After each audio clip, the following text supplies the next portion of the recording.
Hello and welcome back, most illustrious members of the Detail. I'm your host D, also known as MTF Doom, and they did my boy Lizard dirty.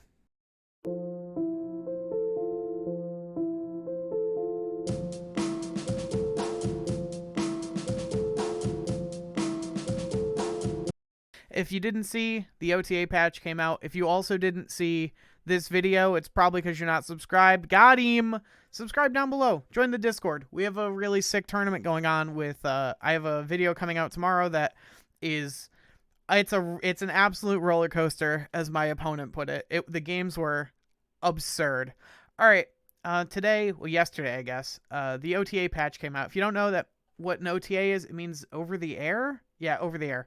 It's a hotfix. I don't know why they absolutely necessitate such nomenclature. There was a hotfix yesterday. Most of these changes are perfectly fine.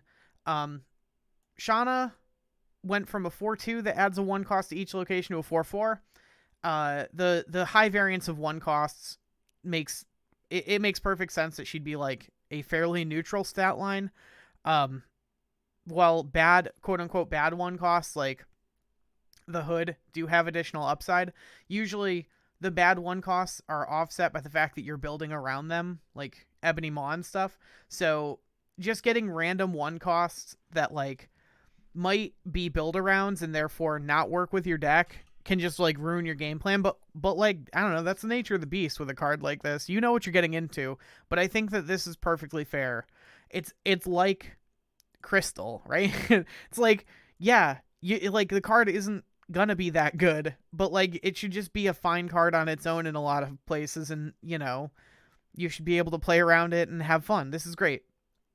Okay, Lizard used to be 2/5, ongoing -3 power if your opponent has 4 cards here. Now 2/5, ongoing -4 power if your opponent has 4 cards here. In actual numbers terms, and in the way that this card is played, this actually doesn't matter. It's cool. You should play him alongside Polaris and Sandman and Killmonger. Not Sandman. I'm reading ahead. Polaris and Killmonger, and what else? Oh, Enchantress. Stuff like that. Currently he's like an auto include because like, and that's the thing is like, as a 2/5, it doesn't matter, right? It doesn't matter how much minus power he's getting if your opponent isn't giving him minus power. Oh, Luke Cage works with this too. Forgot. But the point is, this is fine. It means you might be incentivized to play things like aforementioned, right? Your opponent plays a 1-drop, you play Lizard in that lane, knowing that you have Killmonger in your deck, and it's like you can always unlock that power later if you find the need to do so. That's how I played Lizard when I was in Pool 2. That's like, I think that's how he's intended to be played, is alongside those cards. So this is all cool. The reason that this video is titled as it is because the only piece of good world building on cards, as far as I'm concerned, is that the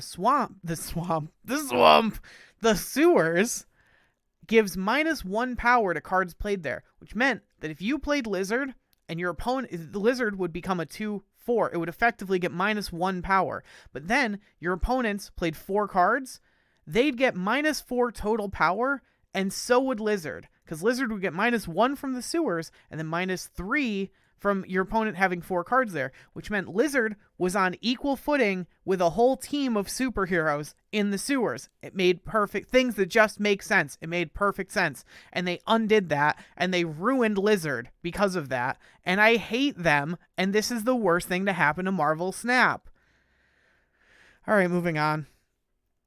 Sandman got nerfed. Good. Good. Motherfuck Sandman. I hate this card. I'm glad he's a 5/3. Make him a 5/1. He was a 4/1 before, if you don't know. Yeah, it's not gonna, like, the decks that are good with Sandman are already, like, they're gonna be good anyway. So, like, it kind of doesn't matter in a lot of ways, but I'm glad they're doing something that they understand that this deck is abysmal to play against, and that buffing things is better than nerfing them, although we have 2 buffs, 2 nerfs, so I guess we're 50-50 for that. And then spoilers, the last one's a buff. Enchantress goes from a 4-4 with remove all ongoings at this location to a 4-6 with remove all ongoings. I actually, if you recall, I soul called this in my last OTA video where they talked about how they wanted to buff cards instead of nerfing them. I said that Enchantress should be like White Queen for a stat line, because they both, you know, White Queen, yeah, you get a copy of the highest cost card in your opponent's hand, but same as the Shana, I don't know how to pronounce her name. It's just like, that card might be dog shit doo-doo bad for you, even if it's a 6 cost. Like, it might not work with your deck at all. Yeah, it's still giving you information, but like, whatever.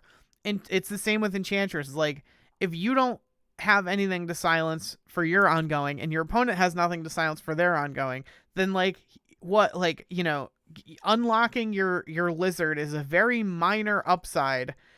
It's about as much of an upside as knowing the highest cost card in your opponent's hand, as far as I'm concerned, or having a copy of it. So like, you know, in the matchups where this is now bad, it's not just a dead card, it's a 4-6. And so that's really good. That's it for today. That's it. I'm not doing anything else. I got a lot of editing to do for the round 2 of the tournament. I got a lot to do with work. I'm just a busy human being right now, and I love it. I love every moment of it. Thank you all for supporting. Thank you, those of you who joined the Discord, those of you who support with a subscription, a follow, a like, a comment. I love reading the comments. I say it all the time. Games are better when they're communal, and I fucking love the community that is coming up around this game, especially around this channel. There's dickheads everywhere, but there is no dickheads in my Discord. Thank you so much. I hope you enjoy, and I will see you all tomorrow.